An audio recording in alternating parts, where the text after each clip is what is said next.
You can imagine all my resolutions for this year sasa zimefail. Huu mwaka nilikuwa na malengo sana nao, kwamba angalau mwisho wa mwaka kama huu mwezi niambulie kitu, lakini hatimaye nimeambulia patupu sana. Yaani sijafanikiwa kufuna chochote tu yani. Huu mwaka sijafuna anything. So that means my resolution actually has failed. But hiyo haimaanishi ya kwamba so nikate tamaa. Siwezi kata tamaa. I'm a man. I'm a man. So inabidi nimejikasa, inabidi nimejituma tena next year nione. But next year sipangi resolution because naona nikipanga sina fail.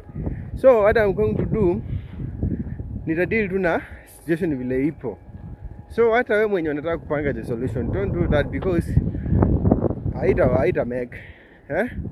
Kitu nimekuja kurealize, fanya tu kitu unplanned, but when you plan actually it fail. So it is what it is.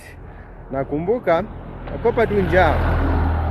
Hizi vitu zingine sisikupee pressure, ni mambo ya dunia, au sio bwana?